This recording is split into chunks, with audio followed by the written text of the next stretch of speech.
Good morning. Welcome back to Planet Doug Behind the Scenes for Saturday, December 23rd.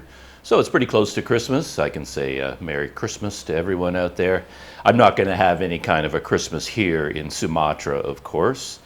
I don't have any plans to, to join a group of people with a Christmas tree and exchanging presents and all that. I'm here on my own. So yeah, Christmas will come and go as probably an ordinary day. The one big difference is that during Christmas and New Year's, it's also a high season here. People also get days off work. So the hotels are completely full. Prices have gone through the roof. I mean, it is high season, so you're not going to get any deals on hotels and things like that. So that is something. Christmas does affect my life, whether I'm celebrating the holiday or not.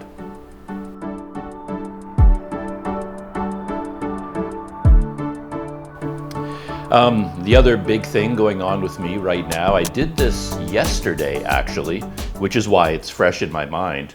I extended my visa on arrival for Indonesia online. And this was a big mystery to me, whether this was even possible, how it would work, and what was involved. Because for the very first time, when I was back in Malaysia, I applied for my visa on arrival in advance through the Indonesian website. This is something they've started offering within the last year, maybe the last year and a half, I'm not sure. But this is the first time I've tried to use it. So it's a little bit of a weird thing in my mind because it's technically a visa on arrival. And the whole point of a visa on arrival is that you get it when you arrive, which is supposed to make your life easier and simpler and, less hassle, less logistical problems, because you don't have to worry about a visa. You want to go to Indonesia for your holiday, you just have to bring your passport. When you land at the airport, boom, 30-day visa on arrival, 500,000 rupiah, about $35 US, and you're good to go. So that's what the whole visa on arrival concept is, in my mind. But now they've tried to make the visa on arrival easier so that you don't have to stand in line at the airport anymore. You can apply for your visa on arrival and pay for it in advance, which is cool. But now it's not, to my mind, it's not really a visa on arrival anymore. It's just a visa. Now you are applying for a visa in advance, but you don't have to go to the embassy to do it. You can do it online. So it's kind of like a simplified visa. It's not really a visa on arrival anymore. I know, it's some kind of a weird thing there about the terminology. But anyway, I applied for a visa on arrival, an e-visa on arrival in advance, and I told that whole story in another video. For me personally, it was incredibly difficult to do. It took an entire morning, 5 hours from start to finish, just sitting on my phones. I had multiple phones in operation and my laptop all working, and I had to apply over and over and over. Each time it failed and I had to start all over again from the beginning. It would fail, start all over from the beginning. And I eventually worked through the whole system and I got it done. And then I got a download. You basically get a PDF file with your photograph on it, your name, all the information about you, with a QR code and a barcode. And then you have to make sure you get print out a copy of this PDF or have it on your phone so that when you go through immigration at the airport, you can show it to them and it shows that you have applied for, paid for, and been approved for this visa on arrival. You show your phone or this piece of paper to the immigration officer, so you don't have to go to the visa on arrival window anymore. So that's what I did. And one of the big advantages to this e-visa on arrival is that you can get your 30-day extension online as well. And that's where the mystery came in, because the main reason I even got an e-visa on arrival is because I wanted to take advantage of being able to extend it without going to an immigration office, because that can be quite complicated here. If things don't go smoothly, you can be looking at 2 weeks of visits back and forth, back and forth, back and forth to the immigration office trying to get your 30-day visa extension. So if you can just do it online, you know, from your phone, that's pretty amazing. And to be honest, even though that's what they said in all, you know, the website tells you you can extend it online, says you don't have to go to the immigration office, I didn't really believe them. So I wasn't going to believe this story until I did it for myself. And yesterday I did it for myself. And of course I had some adventures along the way, things that were confusing, things that were not clear, things that they just didn't tell you. And when I started the process, the main thing I did not know was if you apply for this visa extension online, would they require a copy of your flight out of the country? It made sense to me that they would. I mean, if you go to the immigration office and apply in person, of course you have to give them photocopies of the information page of your passport, photocopy of your visa on arrival page. You have to give them a receipt from your hotel to show them where you are staying. It has to be official, has to have the price on it. It has to be, it's quite real. And then you, of course, you have to pay for it. But then you also have to supply a flight out of the country, a confirmed ticket showing when you're going to be leaving Indonesia. And then, of course, you have to do all that first, go to a bank and pay for it, return to the office to give them the receipt to show that you paid for it. Then you have to return days later to get your picture taken and your fingerprints taken, and they do a security check and a background check on you. Then you have to come back days later to finally get the stamp in your passport. It's a very long and complicated process, and if things go wrong, as I said, it can take anywhere from 10 days to 2 weeks before the dust finally settles. So considering that's the normal process, I did not believe that I'd be able to do it online. It just seemed, it made no sense to me. And the one thing, as I said, they don't tell you on the website is what's required. Like, what documents are you going to need to submit? Because if you're doing this, applying for an extension of an e-visa on arrival, it means you've already opened an Indonesian immigration account. You have an account that you sign in with your username, you know, your email address and your password, and the record of your e-visa on arrival will be there in your account. And if everything went smoothly and you've entered Indonesia, when you look at the record of your e-visa on arrival, way on the right-hand side, there will be a button that says Extend. It's actually in the main menu. Like if you go to the home page of the immigration website, up at the top, there's a menu that says Extend. You click on that, it brings you to the record of your e-visa on arrival, and then there's a button there that says Extend. But it doesn't tell you what happens next. So you had to guess, and my main concern was, well, are they going to ask for a flight out of the country? I assumed they would, and I didn't want to just click on the button to find out, right? Because I didn't know what that would mean. Maybe once I click on Extend, maybe I've triggered an automatic process that is going to apply for an extension no matter what I do. Like maybe I start the process and then there's no way to back out of it. And if I start the process and then it starts asking for documents that I don't have, well, now I'm kind of in trouble because I have to stop the application process, go get those documents, get scans of them, get digital copies of them in the proper format so that I'm able to upload them to the website, right? And then if I'm trying to do that in the middle of the process, it could time out, it could get canceled, I could end up with a situation where I have multiple applications. Anyway, I really wanted to know in advance, do I need a copy of my flight out of the country or not? But no matter how much research I did, couldn't figure it out. Nobody knew, nobody could tell me, and there's no official information about this. And it was made more complicated for me because I wanted to return to Malaysia by ferry, by boat. There's a ferry service out of a nearby, kind of a fishing town, almost a fishing village called Tanjung Balai. There's a port there, and there are now ferries going from there to Port Dickson and to Malacca. And that's how I wanted to leave.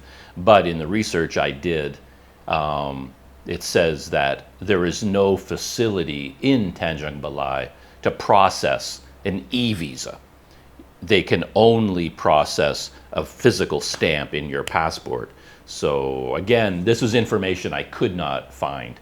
Like if I went to Tanjung Balai to get on the ferry to go to Malaysia with an e-visa for Indonesia, what would happen? Would they be able to process it as an exit from the country or not? But I couldn't get that information. So in the end, I decided I wouldn't be able to risk it. And I figured, well, if I'm going to be flying out of the country anyway, well, for the extension process, I might as well book a flight, pay for it, an official flight, a real flight, get an official confirmation of the booking that's all real and valid and legitimate, and then do that first. And then when I apply for the extension, if they ask for that document, I will already have it. And I didn't want to do this because now I'm booking a flight, 40 or 50 days in advance, like way before I need to. And I hate doing that because I don't know exactly what it is I'm going to want to do. But the system was, of course, forcing me to book a flight months in advance or weeks in advance. So that's what I did. And I booked a flight out of Banda Aceh, from Banda Aceh back to Kuala Lumpur, and I had that document ready. So then I had all my information ready, I had all my documents ready to go. So I logged into my immigration account at the Indonesian official website, clicked on the extend button, and it did not ask for a flight out of the country. In fact, it was, in a way, one of the simplest things I've ever done. It was so simple, it kind of blew my mind, and I was really surprised because you click on extend, it asks you for payment, you pay for it, and that's it. Nothing else was required because you have an Indonesian immigration account already.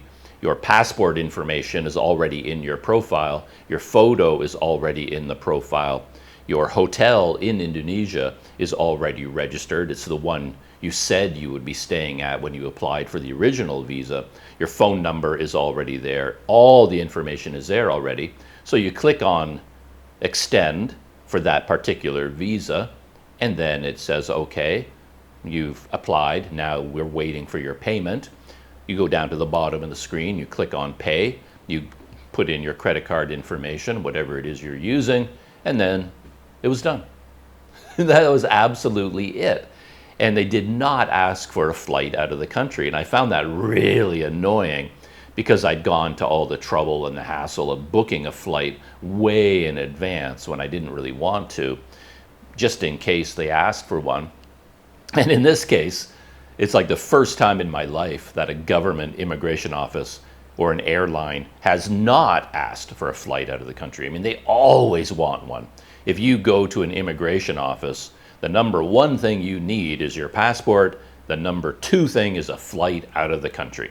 I mean, immigration and governments, they're all welcome. They're all very happy to welcome you to their country as a tourist. Welcome to Indonesia. But they need to know that you're going home. I mean, that's the one thing they're concerned about. Okay, you can come to our country, but we have to know that you're leaving. They don't want you coming and staying forever. They have to know that you're eventually flying out, and preferably flying out to your home country. That's what they always need. And for whatever reason, in this case, they're not concerned about it at all. You can apply online and with one click of one button for an extension, and you don't have to demonstrate that you have a flight out of the country, which to me is so weird. And what's really weird to me is the imbalance between the old system and the new system. So like think about this for a minute. The new system involves one button, extend. That's it. That's all you have to do. You do not have to supply anything else. You click on the extend button, pay for it, and you're done.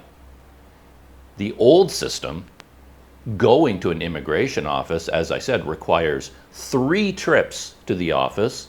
It requires, all the documents I already talked about, photocopies of everything, including your flight out of the country. And it requires a second visit where they take all your fingerprints, not just like, at the airport, you put down your index fingers, and then they take your fingerprints in Malaysia and everywhere now. But for the 30-day extension, they take all of your fingerprints, all 8 fingers and 2 thumbs, all of them, and they take your photo, and they do a security check. So at some point, somebody in the immigration system said, well, to extend a tourist visa, we need these things for security reasons. We need to do a security check. We need to take all of their fingerprints, record them in a computerized database. We need to take photographs, record them in a computerized database. And we have to do a background check and a security check. All these things, and we need a flight out of the country, confirmed ticket. We need all of those things for the security of our nation. So at some point, they thought all of that was necessary and important to do. Now the new system, 1 button, extend. And I'm doing it here in my hotel room on my phone. I don't even have to go to an office to do it. So it's incredible the difference between the level. I mean, going to the office had this much bureaucratic, stuff going on, and the new system has 0.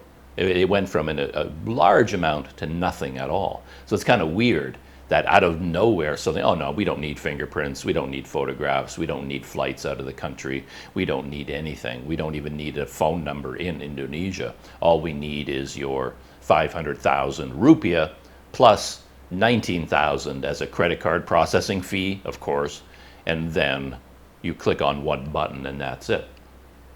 The one trick to this whole system, it's kind of funny because when I applied for the original e-visa on arrival, they said you have to download your official visa from the website.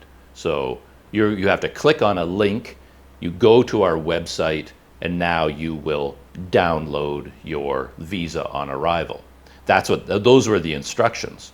So I got the link, I click on the link, it takes me to the website, and there is no possibility of downloading the visa. It's just not there. There are no buttons, there's nothing to click on, there's no instructions. So when I did the original one, they said, okay, download the visa from our website, and it was impossible to do that. So the instructions were completely wrong. And then I finally, after a long time of trying to figure all this out, I noticed that in the email they sent me, I scrolled all the way down to the bottom of the email, the visa was embedded in the email and I could download it from there. But they didn't say that. They said you have to download it from the website. So I tried to find it on the website, but I couldn't, and I kept going back and forth from the email to the website. Couldn't find a way to download it anywhere, and I was about to give up, and then way down at the bottom of the email, there was a little attachment. It's like, oh, it's right there. It's part of the email. So the instructions to, follow the link to download it from the website is completely wrong. They send it to you in the email itself. But they didn't tell you that it's in the email. They gave you completely different instructions. This time, it was the exact opposite. I'm now getting the extension of my visa on arrival, and then they said, we're going to send it to you in an email. So wait for the email. When you get the email, you can download it from the email. That's what they told me this time. So now I'm waiting for the email. Hours go by, hour after hour after hour. I'm waiting, I'm kind of panicking because I'm not getting an email. I've paid for the extension, the payment was accepted, everything is fine, and then now they said just wait for the extension, it will come in an email. And now I'm waiting for an email and I never got one. I'm looking in my spam folders, I'm looking here, I'm looking there, and I'm waiting hour after hour. And this was on a Friday.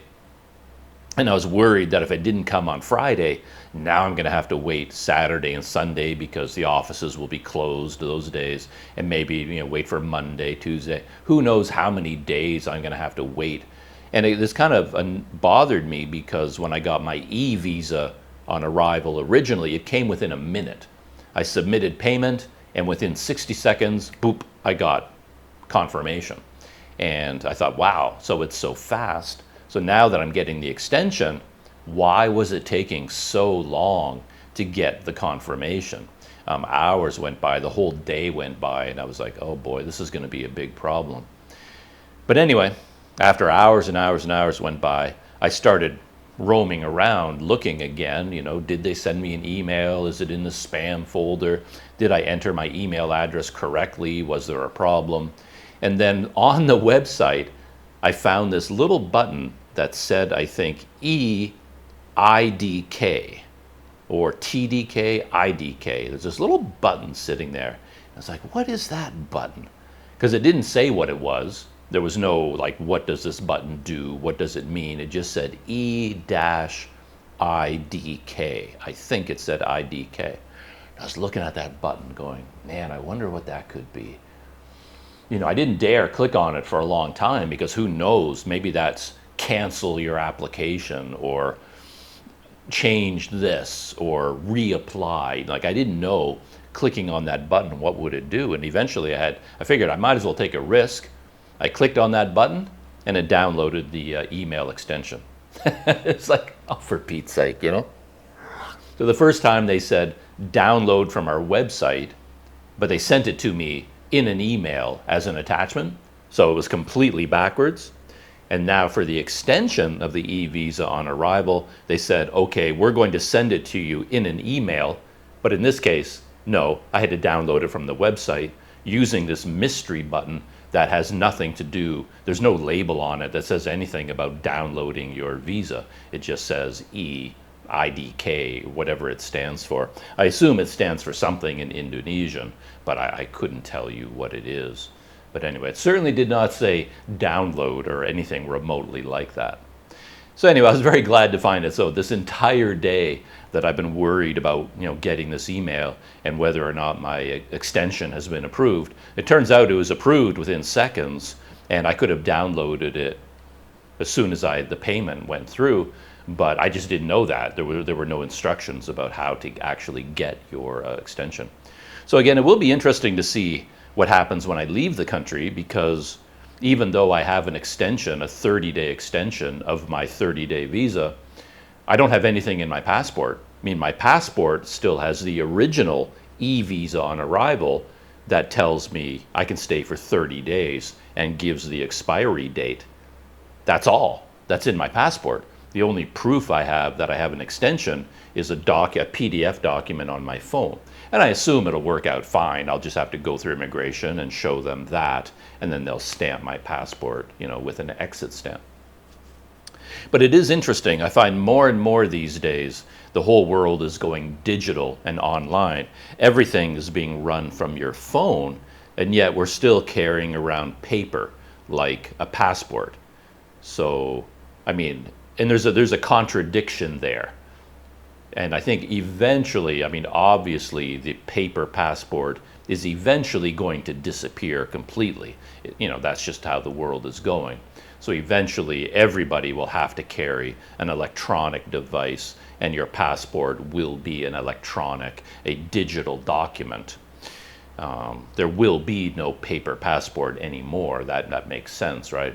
But we still have it now, but we're seeing situations where I have an extension on my phone and on a website, but nothing on paper, which is kind of interesting.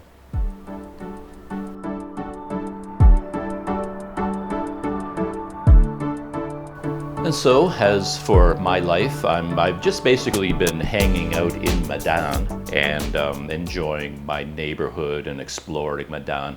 I haven't gone to any of the tourist attractions of Medan because I've been to Medan many times already, and I've been to all these places. I've been to the museums, I've been to the big mosques, I've been to the big markets. I've done all of those things already, so I haven't had a lot of, urge to go to these places again, even though in the past I never shot video of any of these experiences. I was just doing it on my own. So I could redo them and shoot video, but I just haven't gotten around to doing that. And I've just been hanging out in my neighborhood and doing, daily things. I did shoot a couple of videos when I first arrived. I had to go out wandering the city to look for a cash card, like an e-card of some kind, which I was unable to do. And then I went out looking for a SIM card. Not really a SIM card. I wanted to get my smartphone's customs registration extended so that I could continue to use the SIM card that I already have. I know that sounds very complicated, but it was something I needed to do, and I got that done, and I shot video of that experience. It was me riding around on a Baycheck, because I don't have a bicycle with me, so I had to ride a Baycheck.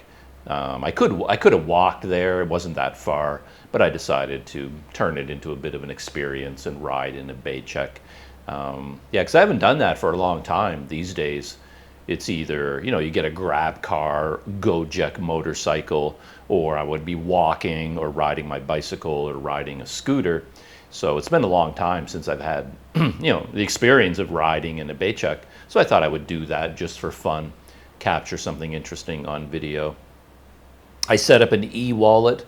I eventually settled on one called E-VOA, which has worked out pretty well. It's not very efficient, the E-VOA e-wallet. It's not nearly as efficient as, say, using the e-wallet, the touch and go e-wallet in Malaysia. Their system is very efficient and very fast.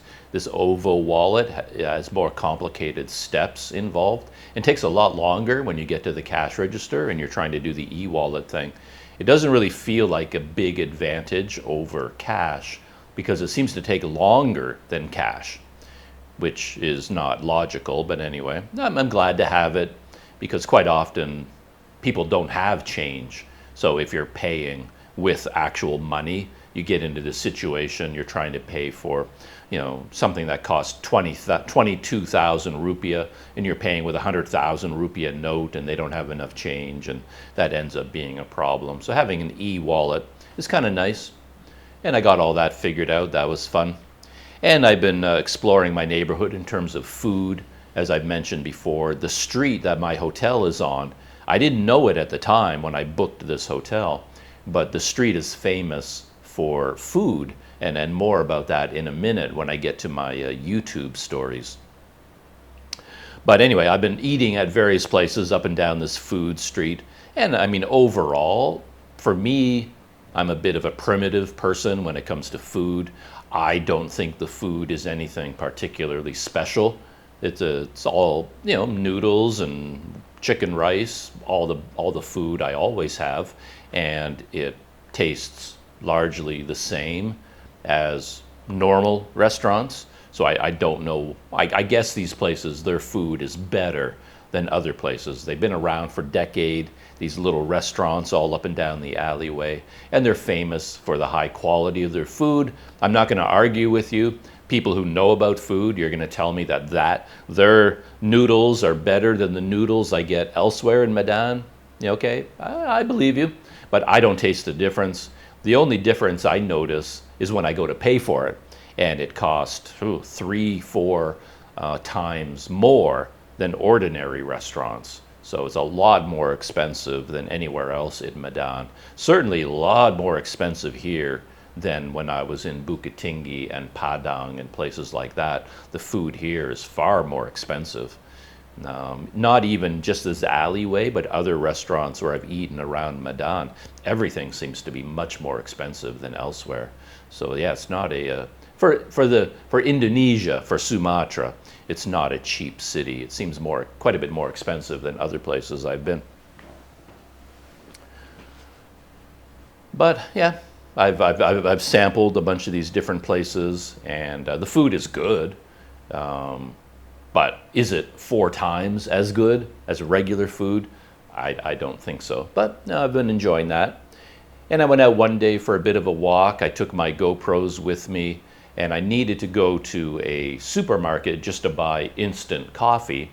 And I decided to turn it into a little bit of a an event. I showed video of this food alleyway. I don't think I had anything to eat that day. I just took video of what the places look like. It was earlier in the day, so they weren't really that busy. Wasn't a lot going on. But I talked about them, and then I went for a walk to the shopping area, the shopping mall, which has a supermarket. And then right beside it was a big used clothing market. I'd seen it once before on a Sunday, and this was another Sunday, and it was bustling, absolutely bustling. And I got the idea in my head that it only opens one day a week, that this was a Sunday market for used clothing. But people have told me, no, it's open every single day. And if you go off the main street and into the side streets, you find out that this used clothing market just covers a big area of that part of the city. And you can go into this used clothing market deeper and deeper and deeper down all these narrow alleyways. And that was interesting to do. I've seen these places before. They're very popular in Sumatra. I've seen them all over the place. And they all have like a marketing system where in some place like the United States or Europe or Canada, used clothing, clothing basically that's being given away or thrown away to Goodwill, places like that, they get collected into these huge bales, like bales of clothing, like just jammed together, big squares, weighing probably a couple thousand pounds, like weighing a ton or something like that. And this clothing gets sold off all around the world, Africa, South America, and certain countries in Asia. And these huge bales arrive by ship in these wholesale markets.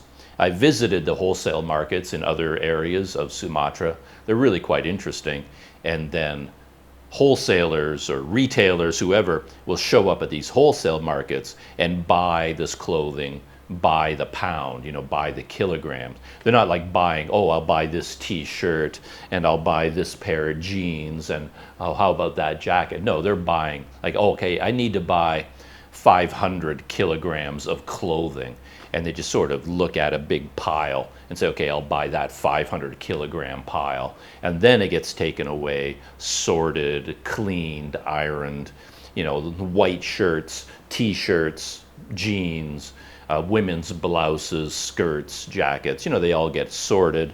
And then it all eventually shows up in these tiny stalls in these huge used clothing markets. And then people walk up and down these alleyways, and then they can try on the clothing or just buy it. And it's very inexpensive, of course, compared to buying it, new clothing in a department store. So I went for a big walk all the way through there, and you can find little snack stalls along the way. So I had a sugarcane juice. I had my favorite, the banana molena. It's like fried banana. It's like banana slices inside dough, and the dough gets fried. And I get some of that pretty much every day. And I bought some other snacks that were like little coconut bread of some kind. And those were quite good. And after visiting that market, I went to the supermarket, got my coffee. Then I went into the Medan mall, a shopping mall. Not a big fancy one, but an older mall, a little bit older one, a bit smaller than the big fancy malls that you see elsewhere. I was just curious to see what it looked like on the inside and whether they had big Christmas decorations up like the malls in Kuala Lumpur. And while I was there, I noticed a bunch of people sitting in big lazy boy chairs getting massages with these electric massage things, kind of on their shoulders and their arms, their heads, their back, and then legs. And I got the impression that they were demonstrating these massage gizmos, handheld massagers that you plug into the wall. And they were selling them, but then they were demonstrating them, how well they worked, hoping to sell them, but then they also charge people for the, the massages that they give them.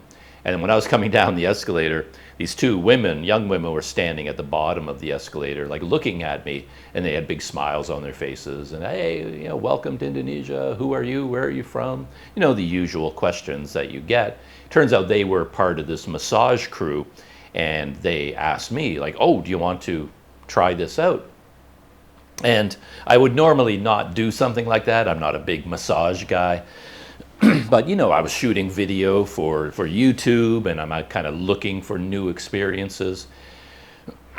And I said, "Yeah, sure, let's give this a try." She said it would cost 10,000 rupiah for a massage. And I didn't know what that would entail or anything. But anyway, I went with these two women, sat down in one of the chairs, and of course I felt a little bit awkward about this, of course.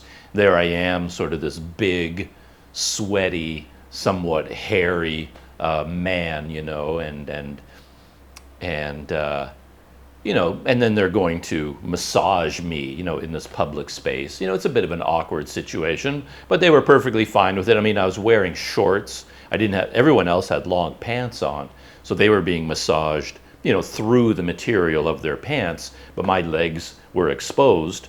But this woman sat down on a little stool right in front of me, and then she helped me take off my sandals, and then just sort of picked up my whole leg, dropped it onto her leg, so my leg was going across her leg, and then she just got out the massager and just sort of went to work. The massage of my legs didn't really feel like anything at all for some reason, but it really felt nice when she applied this machine to the bottoms of my feet and my toes. That was really nice. It was just sort of like, my foot massage. That was really nice. But it was a little bit of an awkward situation too, because I couldn't really relax and enjoy the massage because so many people wanted to talk to me. People in Sumatra are very social, very willing to have a chat in Indonesian or in English, and they want to know everything about me, where I'm from, how long I've been in Indonesia, where I've been. Everyone wants to tell me where I should go, and so I couldn't exactly just close my eyes and enjoy the massage because I had to, talk with all these people. But yeah, it got pretty chaotic after a while. It was kind of overwhelming, the amount of attention that I was getting. And then the woman, she finished massaging both legs and both feet, and then she was, kind of going to move on to my arms and chest and neck and shoulders. But I'd had enough of the experience by then, and then I convinced her that, no, that's enough, that's good, I really enjoyed that, really felt good. We don't have to do any more of this massaging, I'm happy with the leg massage. And then I paid her for the massage, and that was the end of that experience. So yeah, it was a lot of fun, quite interesting. But as I said, it was pretty overwhelming at the same time.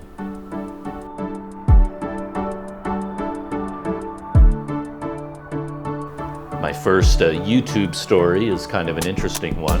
I kind of hinted at it earlier when I was talking about this famous food street, because the Lost Boys, the Lost Boys, there's these two American guys, Shane and I can never remember their names for some reason. Anyway, these two young guys, they're riding motorcycles from Jakarta to Sabang, to Banda Aceh, basically in the north. And they've been posting videos for a long time about their motorcycle journey. And just this morning, I turned on my computer, I was having my morning cup of coffee, and to my surprise, the Lost Boys had just posted a video from Medan. And of course, they're not here anymore. They would have been here, who knows how long ago, could have been weeks ago or months ago. They don't specify the date, but they were here at some point, and they explored Medan, and then they just posted their Medan video. And it was kind of interesting because I mentioned that I didn't go to any of the big attractions here that all you're supposed to visit, but they did.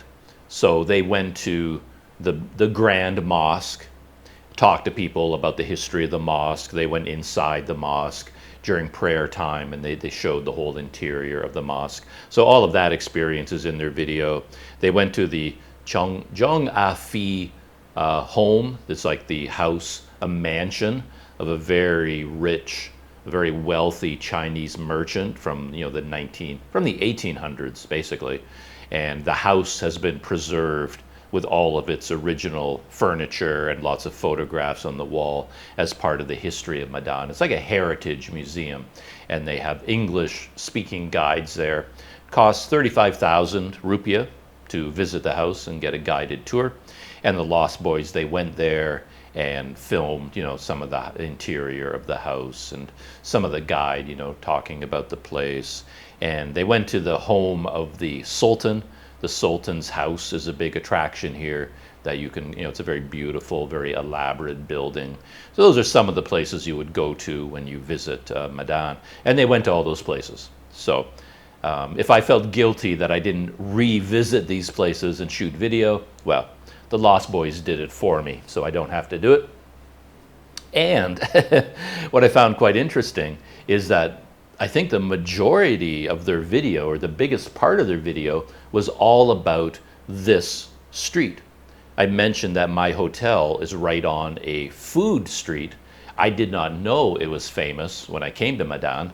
I just booked this room because it was in the most inexpensive place I could find in Medan that was sort of near the train station that I could walk to. That's how I ended up here. But it turns out, I found all these restaurants on this alleyway. And then I guess the Lost Boys, they did research in advance, and they learned that this alleyway was very famous as a food street. And they spent a lot of time in this alleyway. And to my delight, they went to, well, it's not a big street anyway, so if you walk up and down it and eat at 3 or 4 different places, of course, their experience and my experience is going to overlap.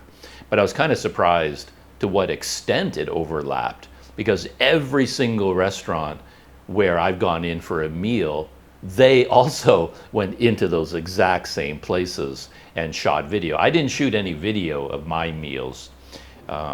I just didn't have the urge to do it. So it just made me laugh that the Lost Boys, they went into this food alleyway and ate at all these restaurants, and they went in there. They're very famous YouTubers. They have a big following in Indonesia in particular. I think everybody knows who they are, and they've got their cameras out and they're filming everything.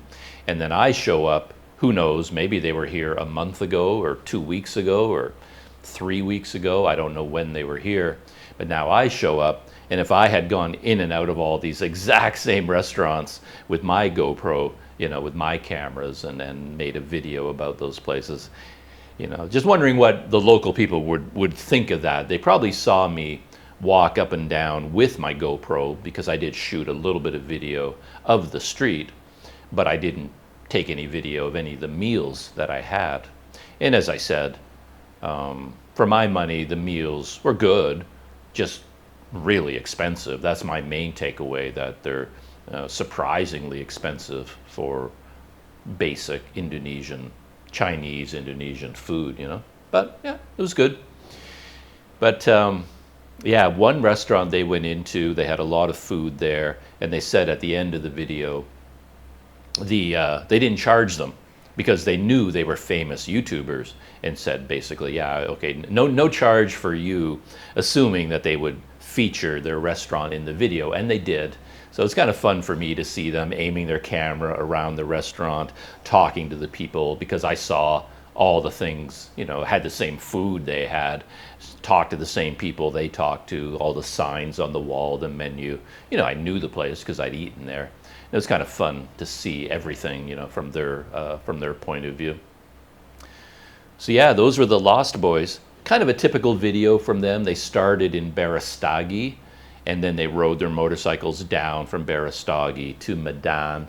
And their video title is like 100% clickbait, which I'm not a big fan of. I noticed that right away when I saw the video show up. They called their video "Visiting Indonesia's Most Dangerous City."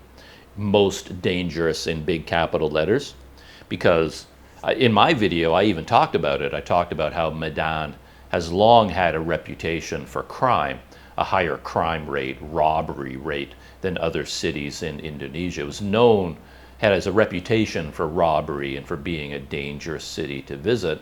And I talked about that a little bit in my video.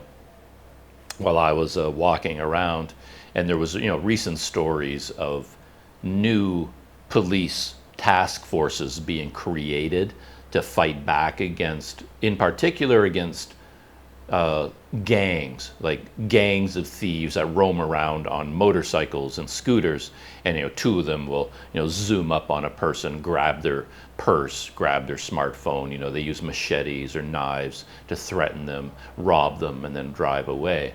That's been very common here. Robbing people who come away from ATMs who just withdrew money and people are watching, and then will rob them. And the police have put together a special task force to fight against this type of crime. And anyway, crime is a topic that everybody talks about in Medan, is that it has a reputation for being a dangerous city. Yeah, I mean, I know people personally who have had that have been robbed here in Medan. So, I was aware of its reputation from before. But in their video, there was nothing about it, right? Like, they did not have a robbery attempt. They didn't talk to anybody who had been robbed. They didn't discuss the subject in any way. Their video was about the Grand Mosque, the Sultan's Palace, the Historical Heritage Museum, and the food street. That's what their video was about. But the title of the video is, visiting Indonesia's most dangerous city. Whatever. I mean, I guess you have to do it on YouTube. You want to stand out from all the other videos. You want people to click on your video, and you just pick something exciting, something crazy and wild. And I guess at one point they did see a bunch of Grab drivers, like in this alleyway. It's always full of Grab drivers waiting for their orders to to deliver them to homes. And they went up to these guys and kind of joked with them about, oh, is Medan dangerous? Have you ever been robbed? Have you ever had a rob? And none of them had any experience with robberies. And yeah, but they did include that in their video. But anyway, I guess before they went to Medan, they knew it had this reputation for being dangerous.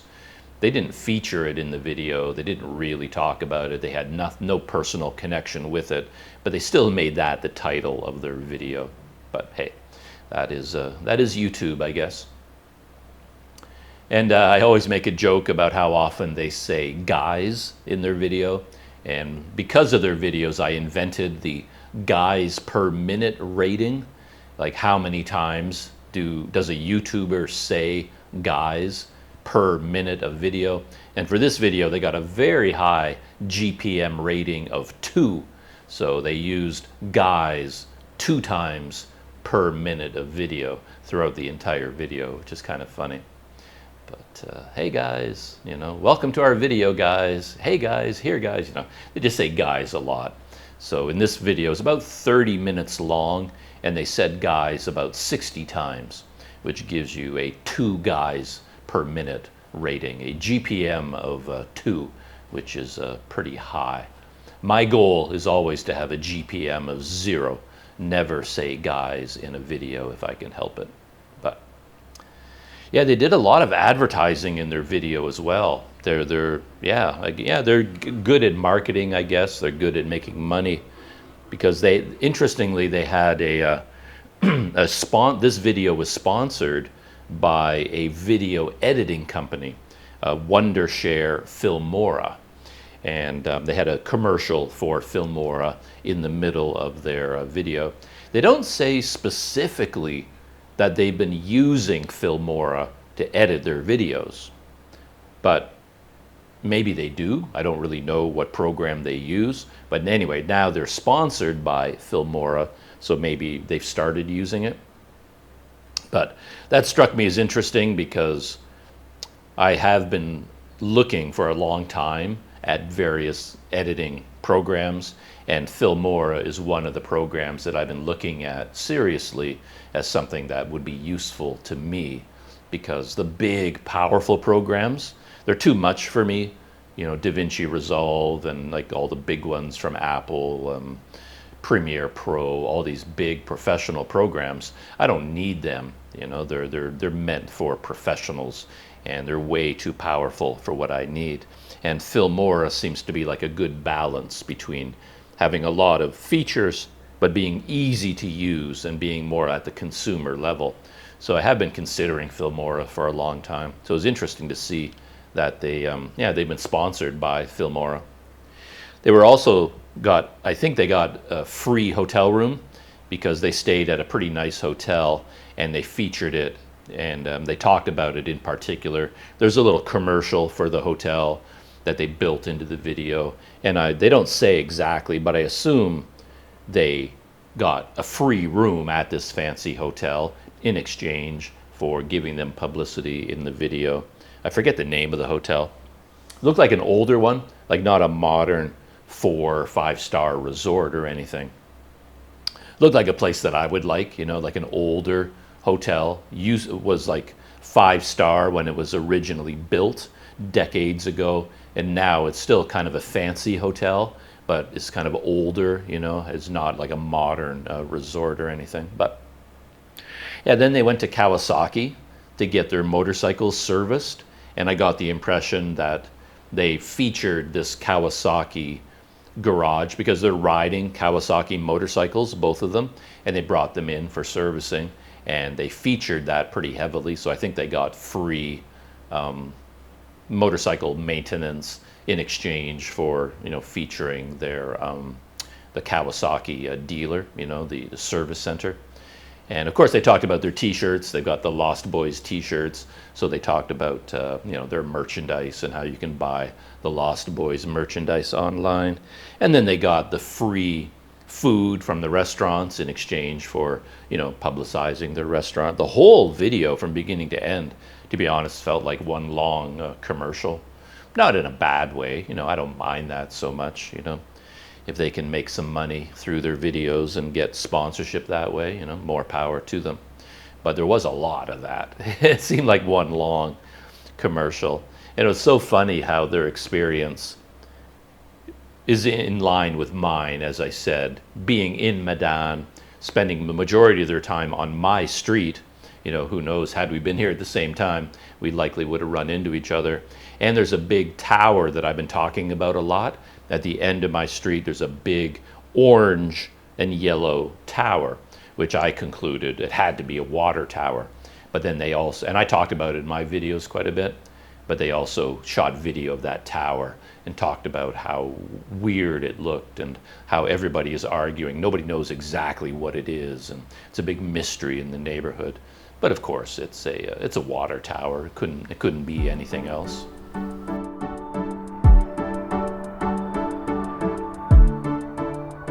Itchy Boots is still doing her thing in Africa. She's returned to Africa to pick up her journey from Nigeria and then moving through Nigeria to cross the border into Cameroon. I don't have a lot to say about her videos. I've watched them, but the one thing that jumps out at me, of course, is sort of the clickbait element, because her latest video is called Dangerous Border Crossing, Nigeria versus Cameroon. So again, it's dangerous border crossing. But even in this video, she never even gets to the border. So the video is called Dangerous Border Crossing. You always got to put danger in your video title on YouTube, I guess. But in this video, she's on her way to the border, but she never even reaches the border. So there is no border crossing in the border crossing video, whether dangerous or not. But hey, again, the video before that is called I'm Trying to Get Out of Nigeria, which again implies that someone is blocking her, like she's trying to escape from Nigeria, but they won't let her go. And of course the thumbnail is of a soldier holding a gun. And she did go through a lot of checkpoints. The roads of Nigeria are just filled with checkpoints. She would go through like, I think 50 or 60 of them a day. And they range in terms of how big or how serious they are, but they're just like local police or soldiers or people in or out of uniform with guns or without guns, a whole variety of them. And they just pull a bunch of logs across the road to make the cars and the trucks to kind of do a slow down and do a zigzag. And she has to navigate through, 50 or 60 of these every day. So it does get to be a bit annoying after a while. But yeah, like I said, there isn't a whole lot going on. I'm wondering, to be honest, whether her heart is still in her journey or even in her lifestyle, because I watched the video and there's not a lot of content. Like when you break it down, like as a viewing experience, it's enjoyable. It's itchy boots. She has good presence on camera. She's a very friendly, warm kind of person. So, and then, you're in a place like Nigeria, which is interesting to see. So, it's a good viewing experience to watch her video. And of course, they get a lot of views, 1.1 million. They're all around creeping up to 1 million views, even these videos in which nothing much happens. But when you break them down, there really isn't a lot going on. The day begins with her getting on her motorcycle, and then she rides all day, and then it ends at the end. And that's the whole video. Very little happens along the way. And then, for my money, the most interesting things that happen when you're overseas are kind of at the end of the day, when you get to your destination and now you can see where you are and you go out looking for food and you're having all these small adventures. But she focuses probably cleverly on just the journey, so the ride on the motorcycle, but all the rest of it, there's like really nothing at all, like no video of going out into the community, going whether the town or the city or the village, meeting people or having meals or any kind of encounters with anything. And in a way I could kind of relate to that, because I remember when I've only been to Guinea in West Africa. That's the only place I've been to. I went there on a bicycle trip. But I remember having a lot of trouble just finding food. So I ended up on my bicycle, just riding my bike all day long, and then you have something to eat in the morning. I would buy bread and cheese or something. I'd have that in the morning, and then you ride all day without eating anything because there was nothing to eat along the way. I mean, here in Asia, food is everywhere. So no matter where you go, how you're traveling, you could be walking, on a motorcycle, in a car, on a bus, on a bicycle, whatever you're doing, you're just passing restaurants and food stalls all day long, and there's food everywhere. But when I went to Guinea, it was a real struggle finding anything to eat because there just weren't any kind of accessible, restaurants at the side of the road. It was a very different environment. And she talked about that as well, that her days are kind of uneventful because she'll go the entire day without eating anything. If she can manage it, she said she'll find some bananas and some bread, and that will be what she eats all day long. So she gets on the motorcycle, rides all day, doesn't stop to eat anything for the whole day, and at the end of the day she's in a new hotel, and then the next morning wakes up and then does the next ride. But yeah, kind of maybe Nigeria is the same as Guinea, where you just don't have convenient or accessible places to get something to eat at the side of the road. You just don't see these places. But she mentions going through some really crazy busy towns where there's a lot of activity, but she doesn't show any of that in the video.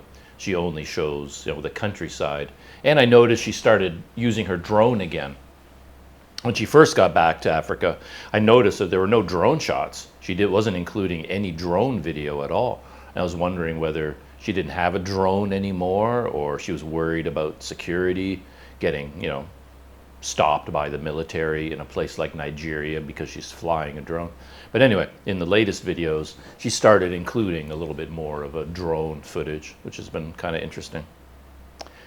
But yeah, right now I don't have a whole lot else to say about her videos. Nothing really jumps out at me. There was one video in particular. It's called "I Run Into Trouble in Nigeria," and then the thumbnail says "Thunderstorm in Nigeria." And yeah, that road was wild, really rough, and so much heavy truck traffic on that road. That was quite interesting to see. That was a crazy day. Yeah. A while back, I talked about this other video where she talks about soldiers demanding money. And that video, she called it "Corrupt Nigerian Police Officer Demands Money." And then the thumbnail is a photograph, a still shot of that soldier. And he looks a little bit out of his mind. He's like, he's like got this crazy, insane look on his face. And it says on the thumbnail, "Give me money." And I talked about that video in a previous BTS video because it bothered me quite a bit, because it emphasized so much about how corrupt Nigerian police officer demands money. And I was expecting something quite extreme, but when you watch the video, nothing really happened. She went through all these checkpoints. There's so many soldiers and police, 50 or 60 a day, as I mentioned. And this one guy happened to kind of joke around with her and say, "Oh, give me money? Give me money?" And then she laughed and joked with him and then went on her way and didn't give him any money. So it was very little happened. There was nothing happened in terms of what she's implying with the title of her video and the thumbnail. And as I talked about, in my experience in Guinea, I ran into real roadblocks, like quite crazy ones, where the soldiers and the police, they were demanding money and very angry and very aggressive, threatening with weapons, taking people off cars and buses and minivans, bringing them into the trees and really working them over and shaking everybody down for money. So I have an image in my head. I have my own experiences of what it was really like to run into actual corrupt, aggressive soldiers demanding money, using weapons to threaten you. I had that experience a lot in Guinea. So kind of when I see these thumbnails, when nothing happens at all, kind of bothers me a bit. And she's kind of misrepresenting the country of Nigeria. Yes, I mean, it has a reputation of being a dangerous place, of being a corrupt place, and justifiably so, I assume. But it does feed into a little bit of a stereotype. And that video has almost 5 million views, all because of the thumbnail and then the sensationalism of the video title, So she knows what she's doing. But I'm not a big fan of the clickbait, as I've often talked about. I haven't checked back with this video for a long time. I just thought, since I'm talking about it, I would just take a quick glance at the comments, because I'm always interested. I have a lot of opinions about things I see on the internet and things I experience, and yet I rarely see my feeling reflected in the comments. So I do like to sometimes scan them and see if there are people out there who kind of react the same way that I do. And there are a few things here. Right at the very beginning, there's 12,000 comments. So this topic of police corruption really hit a nerve. And comment number 2, posted 4 minutes ago, somebody says, "You got the police to lose their job. That is bad of you." And 10 minutes ago, someone wrote, "The police officers in this video were disciplined, and some lost their jobs because of this video." So kind of he's not really criticizing, because he goes on to say, "I'm amazed by the power of social media. It's ironic because if it was an African they had asked for money, I doubt the government would have paid attention to this."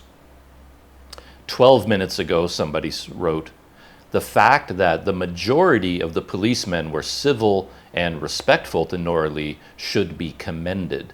Nigerians are good people to visitors. I salute the riders' bravery, though." And someone else 16 minutes ago said, "Joke he wants for money, I think," or "Joke he wants for memory, I think." So just scanning the very beginning of the comments,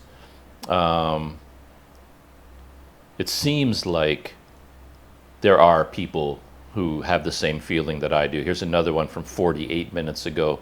Says the 2 police officers that demanded money were stripped of their uniforms and fired today. Many people are saying this. The police officers were sacked today without benefit. Both of them have been dismissed from the police force. But I don't know. As I said, I guess maybe I have to rewatch it. I think I only watched it one time, and I was left sort of like, really? That's all you're complaining about? That fun little interaction you had with these guys? It didn't seem like a big deal to me, especially compared to experiences I've had with soldiers, as I said, demanding money and really demanding money, with weaponry and threat of arrest and isolating people, taking them away into the forest and kind of working them over verbally and physically to get money from them. Anyway, so it does look like some people are reacting to that she may have not done a good thing with that video title and thumbnail. Anyway, I'm gonna read through a lot more of the comments today. I'm curious, and I want to see if there's a news story. How does everybody know that these police officers were fired? Maybe this was covered in the media, so I'm going to track that down. All right, this is a couple of days later since I recorded that last section talking about Itchy Boots' video and her encounter with the Nigerian police officers and all the comments that people are leaving. I've since gone back and I rewatched the video just to refresh my memory and make sure I wasn't misremembering anything. And on second viewing, my opinion or my feeling about it really hasn't changed at all. She had to navigate a lot of police. They could be police checkpoints, military checkpoints. I don't know whether they're actually police or military or a mixture of them. I don't really know. But yeah, she had to ride her motorcycle through tons of these checkpoints. And after a while, they can get quite annoying, when you have to deal with the same thing over and over again. And in fact, after a while, as I talked about in a previous BTS video, she realized that these police officers, if they didn't have motorcycles or cars sitting there, they really couldn't do anything to stop her if she just rode right past them. So she started to develop this habit of just riding through the checkpoints, and when the police officers, would signal for her to stop or slow down, she would just wave at them and smile and just keep riding, like she wouldn't even stop anymore because there were so many of them. And then at this particular one, she did stop for whatever reason. And again, from my point of view, her encounter with those police officers was as friendly as can be. And that gets back to her choice to take the clickbait route with the title of her video. If you're a lawyer in a courtroom, you could probably win an argument that her video title was accurate, where she said corrupt Nigerian police officers demand money, because the guy does say at one point, give me money. He just demands money, like give me money. So you could make the argument that it's an accurate video title, but if you watch the whole video, her encounter with these guys was very, very friendly. I was even going to write out a transcript of the entire conversation, but you can watch it for yourselves. These two guys were very high energy, kind of in her face, that could be a little bit intimidating if you're not used to that kind of thing. But they were asking her, like, oh, how are you? Everything is fine. How's your family? Your family is good. Oh, where have you come from? Where are you from? Where are you going? And they're obviously very interested in her motorcycle and the fact that she's this foreign woman on her own, traveling around Africa all the way from the Netherlands by motorcycle. They clearly thought that was quite interesting, and it was a fun part of their day, and asked, as I said, about her family. How's your family? Your family's good. Okay. And they're looking at all the camera gear and her GPS gear on her motorcycle. And then the guy does say to her at some point, it's like, oh, can you give me something? Like he wants something from her. And then he says, give me money. And then Itchy Boots grabbed a screenshot of him looking very serious and kind of crazy in a way, like, give me money, like he's really kind of wild. But that only lasted for like half a second or a second or something like that. Right after that, he kind of asked for money again, but he's smiling and laughing about it. He's got a big friendly look on his face. And Itchy Boots jokes with him. He says, give me money, and then Itchy Boots kind of laughs and says, oh, well, why should I give you money? You give me money. And she kind of turned it around and pretended they were just joking about this, and they had a laugh together. And then she just continued on her way. So nothing very serious happened. And my feeling about that is even stronger when you think about all the encounters that she had. There's so many police checkpoints, it's true, but everybody was very friendly and very polite and just asked her questions. Everyone was smiling and laughing. Everybody was very courteous. This was the one time, or at least the one time she included in her video, where anyone at all even asked for anything. Like, nobody asked to see her passport, asked to see her documents, her paperwork, customs, import papers for the motorcycle, nothing like that at all. Like, nobody, as far as I could tell, even took her picture or asked to see her passport or her visa. Like, nothing. Everybody was just like waving and smiling and friendly. And this is the one guy who kind of joked around and kind of said, yeah, can you give me money? And again, as I said earlier in the previous video, I have pretty strong feelings about that, because in my lifetime, I've encountered situations like that that were real and would definitely rise to the level of a title like corrupt officials demand money. Not even more than that, corrupt officials steal money. I mean, this has happened to me on various occasions. As I said, in Guinea, there was a lot of corruption when I was there, and I encountered very serious cases of armed soldiers, armed police officers, extorting money from everybody they could and trying it with me as well, threatening arrests, threatening with weapons, and getting very angry and upset. And of course, demanding to see papers all the time. That's a common thing. Even when I was in Thailand riding around on my scooter, you run into all kinds of military and police checkpoints, and they stop you and talk to you, and they ask to see your passport, and they take pictures of your passport, pictures of you on the motorcycle. You have to take your helmet off so they can see you clearly. They take pictures of the license plate of your motorcycle, and they're just doing their job. And here in Nigeria, none of these police officers even asked to see any of her documents, any paperwork of any kind. Yeah, I was just thinking back over instances in my life, and I remember there was a time, even in various countries around the world. I was in China one time, and I was in a touristy area, not a remote, dangerous area, not anywhere near a border, anything like that, just a popular tourist area. And I rented a bicycle, and I wasn't traveling by bicycle at that time, and I rented a local bicycle, and I just went for a ride through the countryside. So I went through this village, and the police there saw me, a foreigner, go by on a bicycle, and they stopped me, basically arrested me, took me to their police station, held me there, and they clearly just wanted money from me. The whole thing was a shakedown, and they held me there, and they were threatening with ropes and things, just like, oh, we're going to arrest you, we are going to tie you up, put you in handcuffs, and being very aggressive and very in my face, and clearly waiting for me to pay them off. And I'm such a dummy, though. In those situations, I never even pick up on the cues. I honestly never even realize that what they want is money. For some reason, I'm that dumb, it never occurs to me. So I never end up giving these guys money. And in this police station in China, when this happened, in the end, they just basically got impatient with me, got upset, and just sort of kicked me out. They gave up because I wasn't smart enough to realize that I was supposed to pay them off.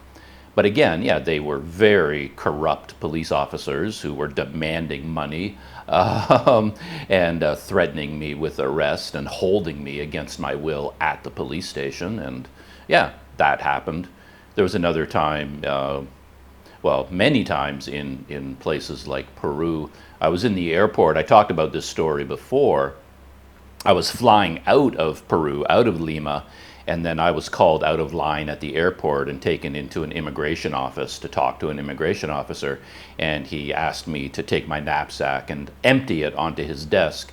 And then he stood there, you know, looking at everything, pretending he was looking for contraband or whatever. And then he just reached over and grabbed my camera. I had a big, like 35 millimeter film camera at the time. Took the camera, put it in front of him, kind of put his arms around it, and says, "Okay, now you can go." And again, I'm such a dummy. I didn't realize that I was kind of powerless in this situation. And then I just kind of reached over and I grabbed my camera and I took it back from in front of him where he put it, and then put everything back in my knapsack, and I left. So I didn't let him steal my camera. I physically took it back. And then I was back in the immigration line, and then more officers came, I guess as a bit of revenge for me not letting him steal my camera. And they took me out of line, took me into a bathroom there, and I guess this was a normal thing that they did, and they held me in the bathroom. There's a bunch of police officers. And I wasn't a very experienced traveler at that time, so I was pretty nervous about what was going on. And they stripped me. They stripped me naked and grabbed me and then bounced me off the walls a few times. So it was kind of giving me a light beating, and then they forced me to the ground, and then they forced me to do push-ups for as long as I could until I was exhausted. And then they kept threatening to kick me in the face, to, you know, force me, basically scaring me half to death. And I guess I was supposed to be smart enough to just give them money and then they would let me go. But for some reason, it never occurred to me. So I didn't know what to do. And then eventually they went to my clothing, took out my wallet, opened it, took out all the money in my wallet, emptied it, gave my wallet back to me, and then they let me get dressed and, you know, you can go out the door, you know, you're free to go now, sir. So things like that happen. And in places like Guatemala, I was stopped by the police, and then they will take your passport, and once they have your passport, they can kind of hold you ransom and demand money. So these, I'm talking about all this because these are real examples of corrupt police officers demanding money, you know, extorting money from me. So, and then of course everything that happened in Guinea. So I have some real world experiences like this, and nothing that I saw in her video would justify that video title or the thumbnail. Because like I said, that angry, crazy look on his face lasted for like 1 second, and it was really kind of like a joke. And yeah, it's interesting. I read through some more of the comments because I did some more research into this, and it turns out it's true. These two police officers that she met, both of them were stripped of their uniform in a public ceremony by the police and fired. So they were both fired from their jobs because of Itchy Boots' video. And then the fact that this guy asked for money. And yeah, I've got a lot of feelings about that. I feel bad for both of them, to be honest, because again, based on my experience of what real corruption looks like, what they did, or what the one guy did, didn't really rise to the level of, oh, this guy needs to be fired. He seemed to be joking around. This may seem like a very weird example, but it felt a little bit like maybe I'm wandering around some part of the world, and for whatever reason I happen to run into Bill Gates or one of the many billionaires of the world, and I know they're billionaires, and I'm hanging out with the guy, chatting with him, and then I just figure I might as well ask. And it's like, hey, what do you think? Could you give me some money? Like, you got lots of money, right? You're a billionaire. How about you toss $100,000 my way? Or you got a spare $1 million I can have? Like, why not, right? You might as well ask. And it felt a little bit like this Nigerian police officer was doing that. It looked like Itchy Boots was quite a wealthy person with her big fancy motorcycle and all her fancy gear and all her cameras. And he's like, well, I might as well ask, you know? And the weird thing is that happened here to me all the time. Like, I'm here in Medan, and whenever I go out onto the streets, people ask me for money all the time, whether they're beggars or just regular people.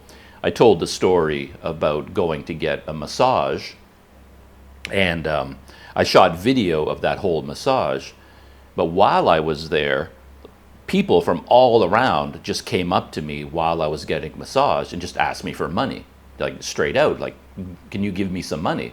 Like, you look like a rich foreigner, like, and I'm poor, can you give me some money? Tons of people did. Even some of the people there that were working, you know, who were giving massages to other people, they're not massaging me, so I have no obligation to pay them anything. I'm obligated to pay the woman who was giving me my leg massage, and I paid her 5 times more than was required. You know, they told me what the price was, and then when I opened my wallet, I didn't really see the amount of money they were asking for in a convenient bill, but I happened to have a larger bill, and I just, oh, here, that's fine. And it was 5 times more than they were asking. So, you know, I did pay for my massage, but the other guys, before I paid, you know, they were talking to me, and they kept saying, okay, what about, can you give me money? Give me money. And the other guy's like, give me money. And that is such a common thing to happen, but I didn't include it in my video because I didn't want to get these guys in trouble. I mean, they're doing their job there, and they're just being kind of friendly, and they figure, you know, they're not asking for a lot of money. They were even saying like $1, like, you know, can you give me $1, you know? And yeah, so anyway, this whole situation has meaning for me because I find myself in these situations all the time.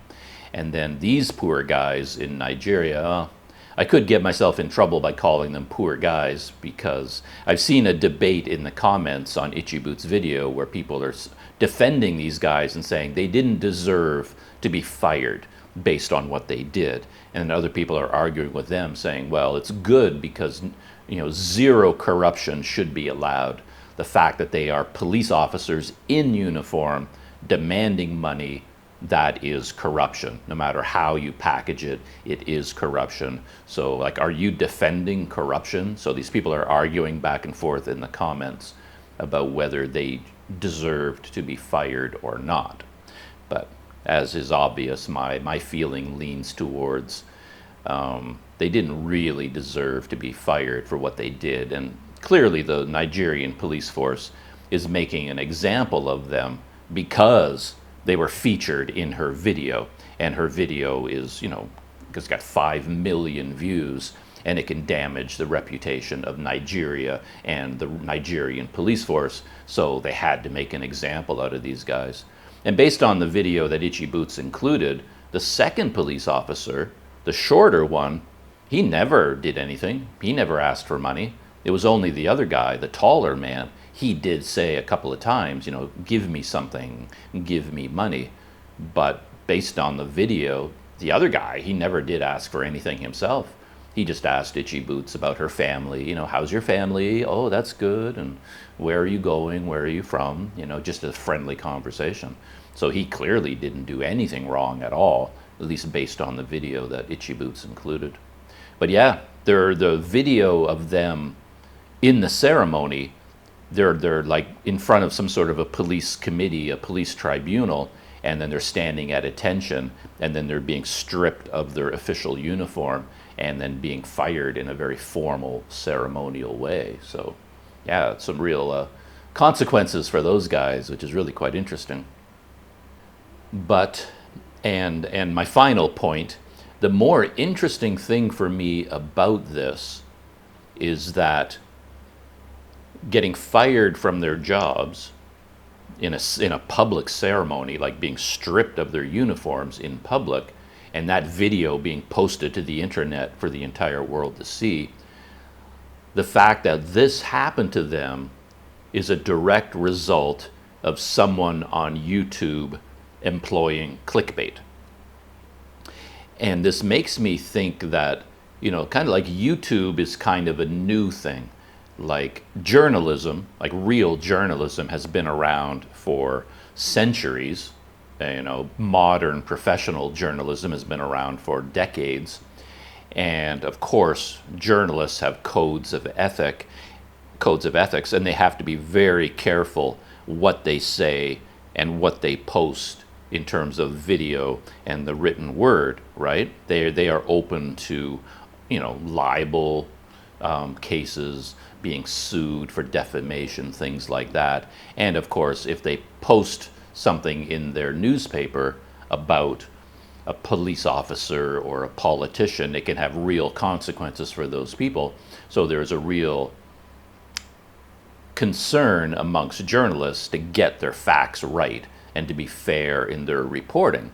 But something like YouTube, social media, is brand new, and we see it all over the place, not just with this case with Itchy Boots, but you see it all the time where someone somewhere in the world, you see it all the time, is having a really bad day, and they're having like a road rage encounter, or they're in a restaurant and they get very bad service and they lose their temper and they start, screaming at employees, and things get racist. They start saying racist things to this other person, the waitress or the waiter or the guy behind the counter or the driver of the other car. And of course, all of that is being filmed today all the time. And then if you take video of someone doing that, that gets posted to the internet and they lose their jobs a lot of the time. So you see that all the time now, where a video clip of someone behaving badly goes online and it can end up with them, losing their jobs in particular. We see it happening all the time. So here, Itchy Boots is editing her video. She's got to pick a thumbnail. She's got to she's got to write a title description. And she's doing it very casually. It's like, well, it's just normal for YouTube that, you want to have a title that's catchy. You want to get people's attention. So she wrote, corrupt police officer, and then she wants a thumbnail. And it's just standard on YouTube now. You want to have the most dramatic, the most exciting thumbnail you can pick. So she just casually, oh yeah, let's pick this one because that looks really crazy, this guy with that crazy look in his eyes. And so she made these choices in a very casual kind of way just to generate interest, to get people to click on her video. And then that ended up having major life consequences for these police officers. So I think the world of YouTube and the power of YouTube video and the power of social media in general, people's thoughts about it haven't caught up to the reality yet. We don't quite understand what the consequences can be of these things. And I guess, I'm guilty of it myself, but I'm thinking back to when I was in Bukitingi, and there was that one part in one of my videos. I was just riding my scooter down a highway. I had GoPros on my scooter riding down, and these two men came up behind me on another motorcycle, and they signaled me to stop. And they just started asking me questions. Who are you? Where are you going? What are you doing? Why are you taking video? And they basically told me to stop taking video. They said I wasn't allowed to do what I was doing, and they told me to turn off my cameras. You can't take video like this. And they said they were from the Army, these guys. They didn't have uniforms on. They didn't look official in any way. They didn't present any kind of ID, so there's nothing official about our encounter. And then I didn't even realize it, but my cameras were recording at the time. I thought my cameras were off. It wasn't until later I realized my GoPro was running, and I got video of this encounter. And the faces of those two men were visible. And without thinking about it, I thought about it a little bit, but I didn't think about it too seriously, because I didn't even know for sure they were in the Army, and they didn't do anything bad. They didn't ask for money. They didn't arrest me. They didn't do anything bad. They just pulled me over to the side of the road, asked me what I was doing. They didn't even ask to see my passport, and then they just told me, to turn off my cameras, and then they said, okay, sir, you're free to go. That's all that happened, so I didn't think about it that much, and I included that video in my video of that day, my casual YouTube vlog. And I wasn't upset with these guys, as I've talked about. I've had encounters with police and soldiers much, much worse than anything remotely like that. I mean, this was nothing at all. This happens all the time. Officials stop you and ask you what you're doing and ask to see your passport. That's what happens when you're overseas. It's just normal. So I wasn't upset with these guys. I wasn't including the video in my video to get any kind of revenge on them or show corruption or anything like that. I just included it as one of the many, many, many things that happened throughout the day. So, but I mean, it's not beyond the realm of possibility that that section of video that I posted could have gotten these men in trouble. Like maybe if my video went viral like hers did, somebody would recognize these two men and maybe they would get called in to their superiors and fired, released from the army or the police or whoever they were. I mean, it's not beyond the pale that they could have gotten in trouble because of the video I posted. I mean, that was certainly not my intention. And I think for Itchy Boots, it was not her intention either. She wasn't angry with these guys. I don't think she was upset. She didn't want them to be fired, anything like that. She just, like I said, she was just doing a casual clickbait. She's just trying to make her video look fun and exciting. That's all she was thinking about, and yet it had real world consequences for these men that she encountered. So yeah, something to think about if you're shooting YouTube video. That you have to be, I think more and more, I think you have to be careful about what you take video of and then how you portray people that you meet, because it can have serious consequences. And that's my main takeaway from this whole situation.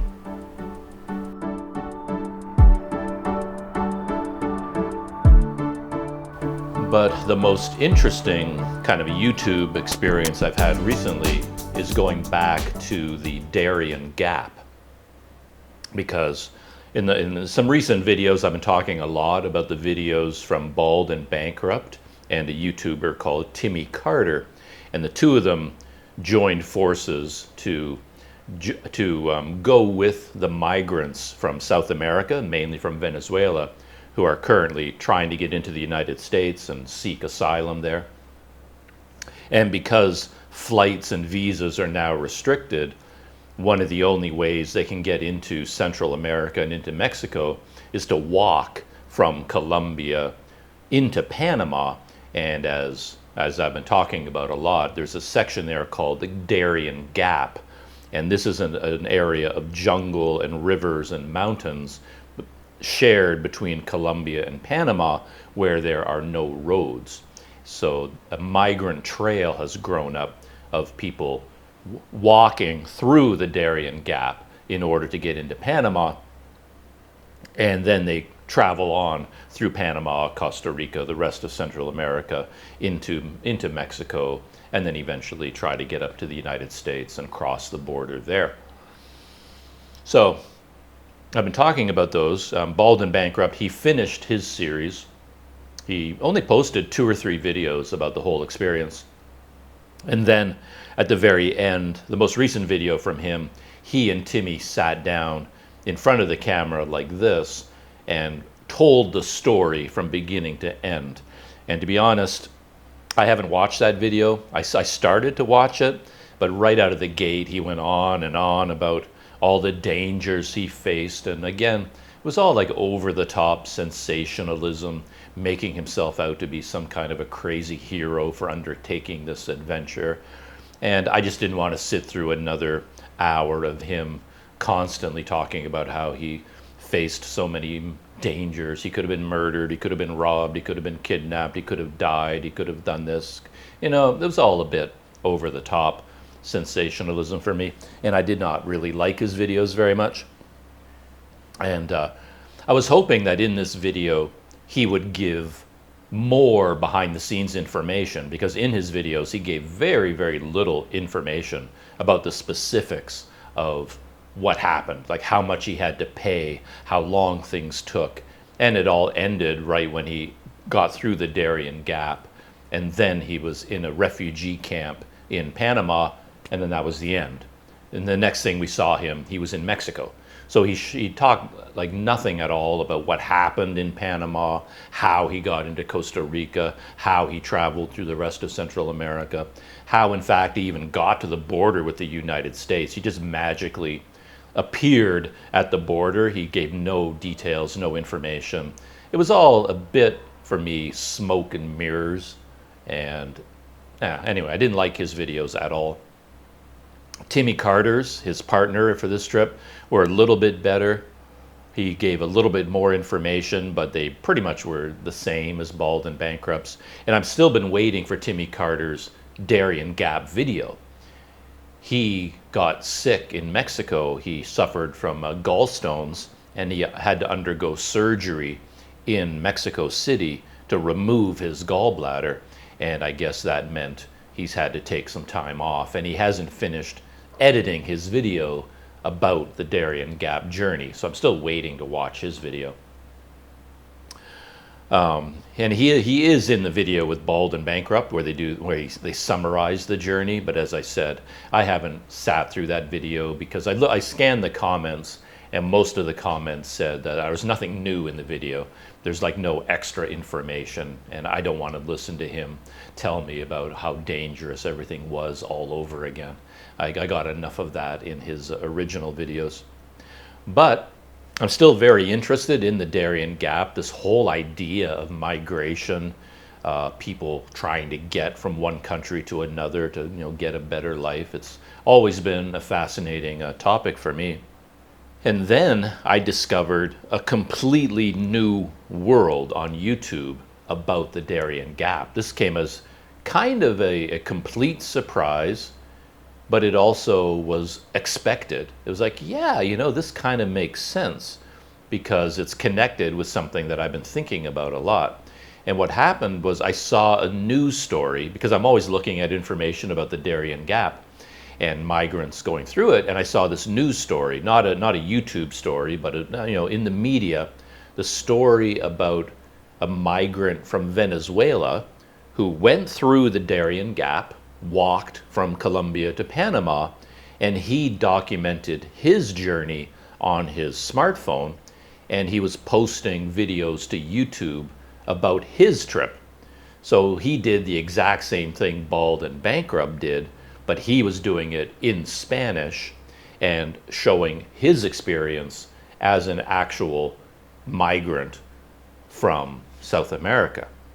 And the interesting thing about that story is that his videos were so popular, he made so much money from YouTube that when he finally did get to the United States, he didn't need to get a job there anymore. Like, he was migrating to the United States in order to, claim asylum and then get a job and make money in the United States. But the story of his journey made so much money on YouTube that when he got to the United States, he had a new career. He had a career as a YouTuber, and he didn't need to actually get a job in the United States anymore. And I think he went back to Colombia and is just continuing his work as a YouTuber. And I think he's still posting more videos. He went back to the Darien Gap, like back to Necoclí, the jumping off town in Colombia, to begin this journey, and he's still making videos about that. He kind of turned the Darien Gap migration journey into a bit of a cash cow for himself. So I went looking for videos from this guy, and I'm not sure I found his videos exactly, but I uncovered dozens of videos like that. And it turns out that it's actually a very popular segment on YouTube of people from South America who have YouTube channels where they document their journey through the Darien Gap. And these videos all get hundreds of thousands of views. So I've actually been a bit lost in these videos, watching them all, and I find them really interesting on the one hand and really frustrating on the other. They're interesting, but they're only interesting in as much as you can read between the lines. You have to, I watch all the videos, But then most of the interesting stuff comes from just what I see in the video, not really things that they say, but just reading between the lines. So for example, I got to see all kinds of new trails, like Bald and Bankrupt and Timmy Carter and other people that I've followed. They all went along the same route. And in fact, I've seen so many of these videos now that I recognize the trail. Like I say, oh yeah, I know that river. Oh, I know that hill. I know that section. These muddy parts of the trail that they climb up and down, rocky parts of the river. I see the same terrain, the same trails, the same hills, the same river crossings over and over and over in all these videos, and I've come to recognize them because they're all following the same trail. But in all these new videos from all these South Americans, they're following different routes. So now I'm seeing new trails, and these South Americans different from Bald and Bankrupt because they actually mention the places. So when they arrive at a new village or a new town on the coast, on the beach or something, they actually say where they are. Bald and Bankrupt, he never mentions any of the names of the places where he was. And I think he does that deliberately. He keeps it vague on purpose so that you can't actually do a deep dive into his experiences and question what it is he's doing. So he never really gives any details. But the South Americans, they're doing this journey for real, and they actually mention the names of the places. So I can go to Google Maps and find all these towns, all these little villages, these rivers, these river crossings, and I can physically track exactly how they went through Panama, from Colombia into Panama through the Darien Gap. And I find that quite interesting. And they mention money a lot more. Bald and Bankrupt and Timmy, they don't actually talk about how much they paid all the guides and the security and things like that, and the boat people. They don't give any physical, practical details. But the South American guys on YouTube, they actually say, oh, I had to pay $150 to this guy. You know, this boat ride cost $40.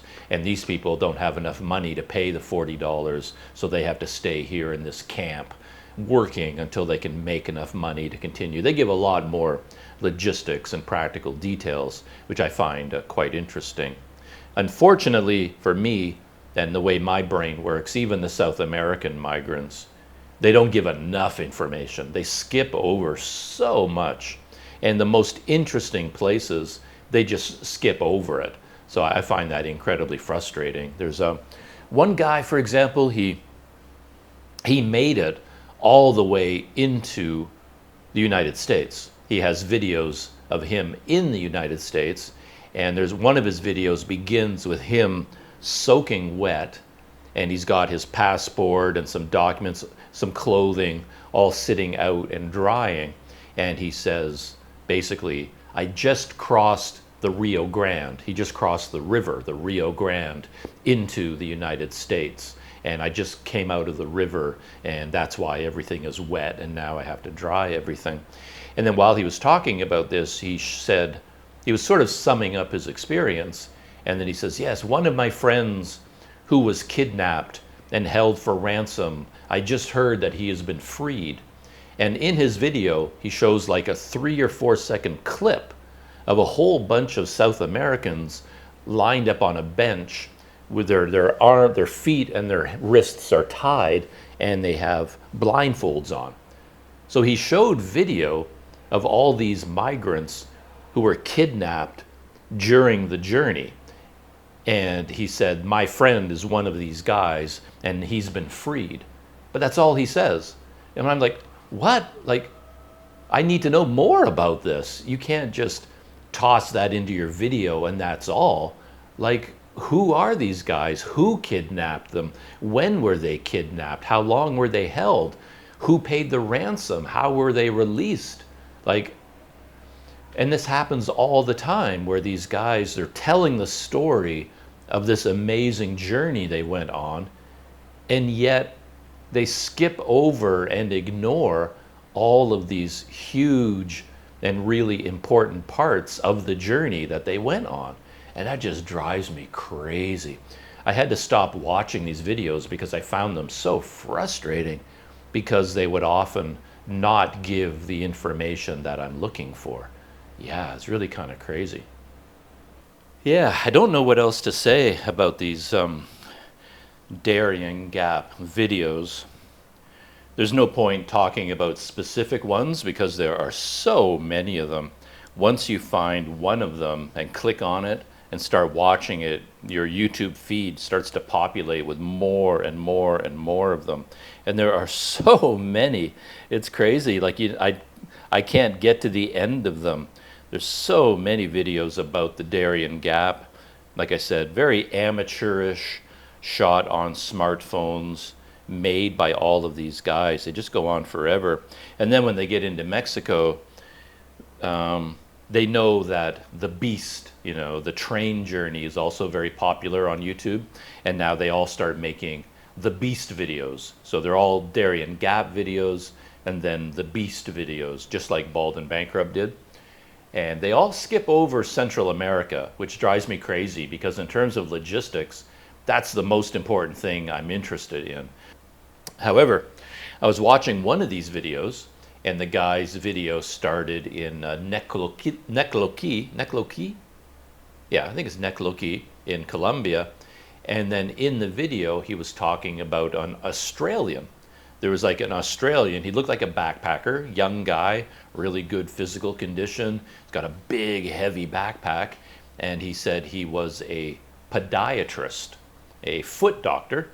And this Australian was going to do the exact same thing as Bald and Bankrupt and all these other journalists, you know, from CNN and other people who have done it.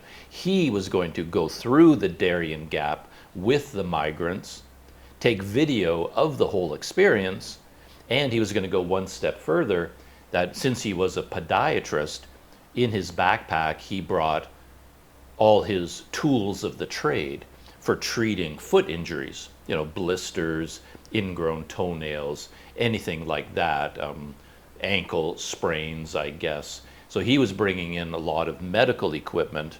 That's why his backpack was so heavy. He was bringing a lot of the extra gear that he would be able to use to help the migrants and to give them things, you know, when they needed it.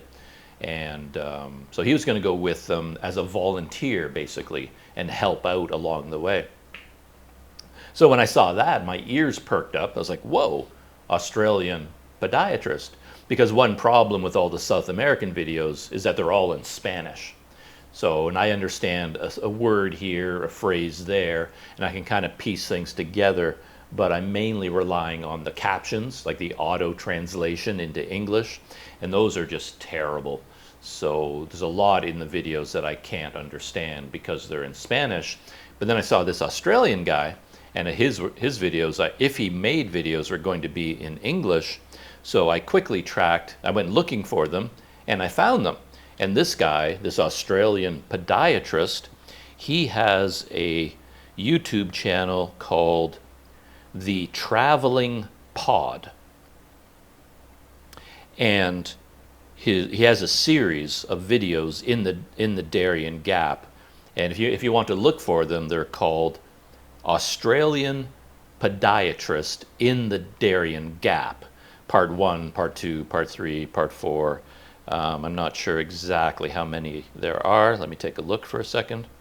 6 of them. So there's 6 videos only about the Darien Gap. And then he went on to make another couple of videos about the migrants when they get to Mexico. And then traveling on the beast, you know, on the train. And I haven't watched all of those videos yet. But last night, I watched all 6 of his Darien Gap videos. And for my money, they are so much better than the videos from Bald and Bankrupt. So much better. He basically has 1 video per day. So his hike through the Darien Gap took exactly 6 days, 6 days of hiking, and he posted 1 video per day. So each video covers the whole day, from waking up in the morning, having breakfast, interacting with all the people, then hiking all day, getting to the next camp, sleeping there at night. So that would be day 1. and video number 1. And then day 2 was video number 2. So he took 6 days to hike through the Darien Gap, and he posted 6 separate videos of the whole journey. And all the things that Bald and Bankrupt said he was going to do, this guy actually did them. Like Bald and Bankrupt said he was going to learn about the lives of the migrants and talk to them and find out where they're from and where they're going and about their life situation. And he didn't really do any of that. But this guy, this Australian, I don't know his name. Maybe I should look up the guy's name so I don't just keep calling him the podiatrist. See if he has a name. David. So his name is David Karamanis, and his idea was to help people. So he went there as a volunteer, and I don't know if his main interest was taking the video. I think his main interest was to help the people using his podiatry skills. So that was very interesting. And he speaks a little bit of Spanish, not a lot, but a little bit, enough to communicate the basics. And during his 6 videos, he did as much as he could to show the lives of the local people there. He was talking to everybody all the time, you know, what is your name, where are you from, where are you going, why are you going? He asked those same questions over and over and over. I don't know that he got a lot of interesting answers, to be honest. The answers are all kind of the same all the time. Where they're from, and they're going to the United States because they're looking for a better life for their children, a better economic future for their families. That's pretty much all they say. But, he does talk to them all, get all their names, find out, oh, this is your wife, oh, these are your children, this is your brother, you're all traveling together, oh, you're from Venezuela, how long have you been in Colombia, and how long have you been here? He made a real effort to focus the video on all the people around him. It was their story he was telling, not his story. And of course, Bald and Bankrupt, the video was all about him. It really had nothing to do with the migrants. It was all about the dangers that he was facing and all that kind of stuff, portraying himself as some kind of a hero adventurer, and all the dangers he was facing. But anyway, this 6-part series from David, from the Australian podiatrist, is so interesting, so much better. He really shows every stage of the journey in detail. Everything that Bald and Bankrupt left out of his video, this guy included. And you watch all 6 videos. They're like, how long are they? 15 minutes, 20 minutes, 16, 20, 25 minutes. So they're all between 15 minutes and half an hour long. And he shows, you watch all 6 of those and you really get a good idea of exactly what the hike entails. Every camp, where the location of every camp, what the physical conditions are, what's involved for all these families, all these people getting through the rivers, over the mountains, getting through the mud. He really shows how difficult this journey is. And I really enjoyed his videos. But the crazy thing is, nobody has watched his videos. Bald and Bankrupt's videos have millions of views, millions and tens of thousands of comments. This guy, this Australian, who did a far superior job of documenting this experience, his most popular video doesn't even have 500 views. So the first one has about 300, then 500, then 250, 300, 150, and 250. So all of his videos put together don't even have 2,000 views in total. And yet, Bald and Bankrupt's videos have millions of views, So, yeah, it's really interesting about YouTube. It's just, yeah.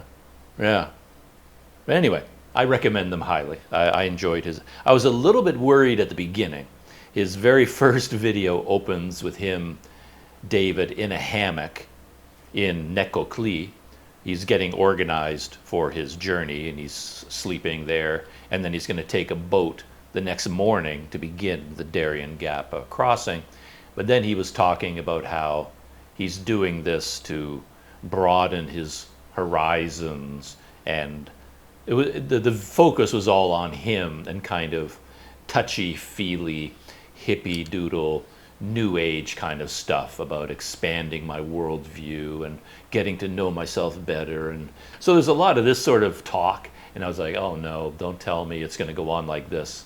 But that opening sequence where he talked about broadening his horizons, that's pretty much the only time he went off into this weird, you know, new agey self-discovery stuff, which I don't have a lot of patience for. After that, it really just became a practical documentation in video of his journey and of the people around him and how much he could help them. Because he did give people a lot of help along the way, because they all got blisters and they're suffering from ingrown toenails.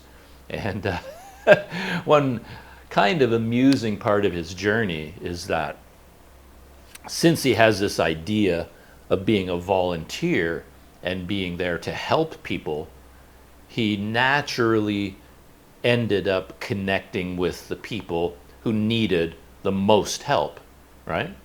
That would just naturally happen. You're there to help people. There might be 20 young men in their 20s. They don't need your help for the most part, so he doesn't really end up connected with them as much. But the family with month-old babies and a woman in her late 60s, he ended up spending all his time helping them, helping the people who needed the most help.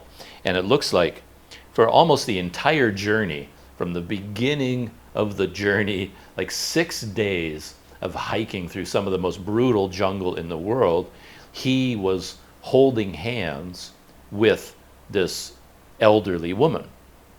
As I said, this grandmother in her late 60s.